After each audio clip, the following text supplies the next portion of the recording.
School की बहुत छोटी क्लासेस से ना एक बात पूछना शुरू करते, पार्ट्स ऑफ स्पीच आता है क्या?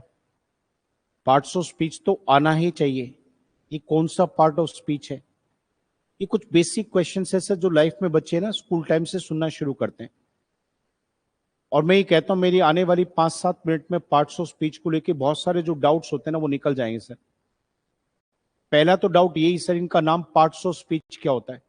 सर पहले पार्ट्स ऑफ स्पीच की एग्जांपल देखिए। Noun, pronoun, adjective, adverb, verb, conjunction, preposition और इंटरजेक्शन। जिनको संख्या से क्लियर नहीं बेटा, नंबर से क्लियर नहीं, नंबर क्लियर कर देता हूं, चेक करके देखिए।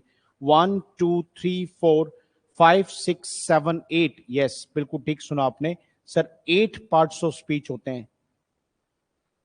टोटल पार्ट्स ऑफ स्पीच की संख्या होती है बेटा 8। The number of parts of speech is 8। पहला डाउट ये क्लियर करो सर। और वो 8 के 8 जो पार्ट्स ऑफ स्पीच होते हैं उनके नाम आपके बोर्ड पे लिखे हुए हैं। पर पॉइंट ये सर, इनका नाम पार्ट्स ऑफ स्पीच क्यों पड़ा? तो बेटा एक बात ध्यान सुनना, जिसे हम सेंटेंस कहते हैं बेटा, जिसे हम सेंटेंस कहते हैं उसे दूसरे शब्दों में हम स्पीच भी कह सकते हैं सर। स्पीच एक सेंटेंस का ही काम करता है सर। कुछ बोला हमने एक सेंटेंस के माध्यम से, किसी बात के माध्यम से, वो स्पीच है हमारा। अब पॉइंट आता है सर, जो हमने बोला उसको बोलने के लिए हमने एक सेंटेंस बनाया और सेंटेंस में हमने देखा तो अलग अलग वर्ड्स आए। एक सेंटेंस को बनाने के लिए वर्ड चाहिए, तो टोटल एक सेंटेंस में जितने भी वर्ड्स आते हैं बेटा, वो टोटल आपके पास 8 तरीके के शब्द आ सकते हैं। एक सेंटेंस में कोई नाउन आ सकता है, प्रोनाउन आ सकता है, एडजेक्टिव आ सकता है, एडवर्ब आ सकती है, वर्ब आ सकती है, कंजंक्शन आ सकती है, प्रेपोजिशन आ सकती है और इंटरजेक्शन आ सकती है। आप में से बहुत सारे बच्चों के मन में एक विचार आना चाहिए सर, हमने ग्रामर में एक टॉपिक बार बार पढ़ते हैं सर, आर्टिकल्स। चेक करके देखिए 8 पार्ट्स ऑफ स्पीच में आर्टिकल का नाम नहीं है। जिन बच्चों को डाउट है सर आर्टिकल को पार्ट्स ऑफ स्पीच नहीं कहते क्या? सर कहते हैं। फिर यहां पे क्यों नहीं लिखा? सर लिखा हुआ है, आपको दिख नहीं रहा बस। बच्चों आर्टिकल्स जो होते हैं बेटा वो डिटर्मिनर्स होते हैं। बेटे आर्टिकल्स को दूसरे शब्दों में क्या कहते हैं? डिटर्मिनर्स। और डिटर्मिनर्स किसका हिस्सा होते हैं बेटा? एडजेक्टिव का। अगर मैंने एडजेक्टिव्स लिखा है तो डिटर्मिनर्स भी इसमें आते हैं। एडजेक्टिव लिखा है तो डिटर्मिनर्स इसी में आते हैं, और डिटर्मिनर्स का पार्ट होते हैं आर्टिकल्स। तो बेटा 8 पार्ट्स ऑफ स्पीच में आर्टिकल्स दे रखे हैं, पर हमें दिख इसलिए नहीं रहे क्योंकि वो एडजेक्टिव के अंदर कवर हो गए हैं। जिनको ये डाउट है कि सर नाउन, प्रोनाउन, वर्ब ये क्या होता है, तो आने वाली 2 मिनट की क्लास और सुनिए, ये भी क्लियर हो जाएगा सर। आगे देखिए क्या, मैंने यहां पे एक नाम लिया सर, रमित। नेम है सर, नाउन हो गया। मैंने रमित को ही कह दिया सर, प्रोनाउन हो गया। नाम या फिर नाम की जगह आने वाले शब्द प्रोनाउन होते हैं। 2 पार्ट्स ऑफ स्पीच डन हुई सर। तीसरे की तरफ आएंगे सर। तीसरे को देखिए सर, ऐसे शब्द जो किसी व्यक्ति चीज के साथ लगकर उसकी पहचान करवा दे। मैंने एक वर्ड बोला sir, a nice house. A nice house.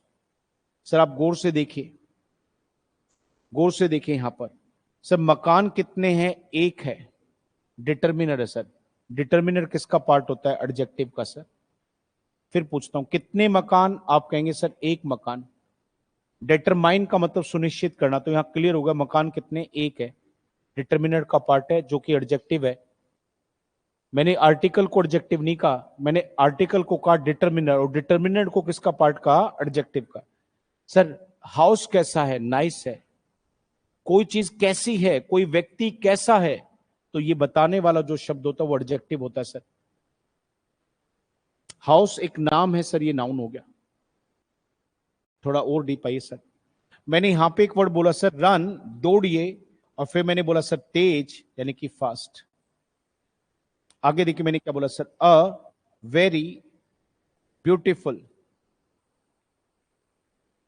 House. फिर से मैंने जानबूझ के हाउस वर्ड लिया। जरा फील करके देखो, अब यहां पे 2-4 बातें। दौड़ना अपने आप में काम है, क्रिया है बेटा, वर्ब होती है सर, वर्ब होती है। अब आपको पढ़ के पता चल पा रहा, दौड़ो कैसे? तेज दौड़ो। ऐसे शब्द जो वर्ब को डिफाइन करते हैं।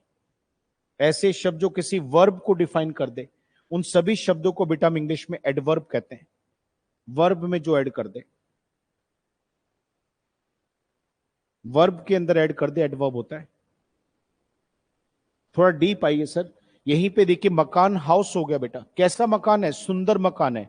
नाउन की पहचान करवा रहा है। क्या बन गया बेटा? ये एडजेक्टिव हो गया। पर बेटा ये ब्यूटीफुल के पहले वेरी का मतलब क्या है? बहुत। बेटे ब्यूटीफुल के पहले जो वेरी वर्ड लिखा है, इसका मतलब क्या है? बहुत। कितना सुंदर है? बहुत सुंदर है।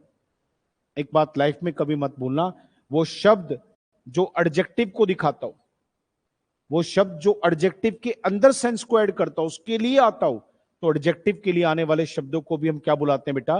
एडवर्ब। तो जब कभी वर्ब को, एडजेक्टिव को, इवन एडवर्ब को दिखाने वाले वर्ड जो होते हैं, वो सारे एडवर्ब्स होती हैं। जैसे देखिए यहीं पे एडवर्ब का एग्जांपल हो, देखिए रन वेरी फास्ट, बहुत तेज दौड़ो। अब ये फास्ट वर्ब को दिखा रहा है, एडवर्ब है। और जो एडवर्ब को दिखा दे वो भी एडवर्ब। तो यानी कि एडवर्ब किस किस के लिए आती है? वर्ब के लिए आती हैं, एडजेक्टिव के लिए आती हैं, और दूसरा खुद एडवर्ब के लिए भी आती हैं। तो एक सेंटेंस में वर्ब, एडजेक्टिव, एडवर्ब को दिखाने वाले वर्ड जो होते हैं, वो सब एडवर्ब्स का पार्ट होते हैं। Everybody yes and no?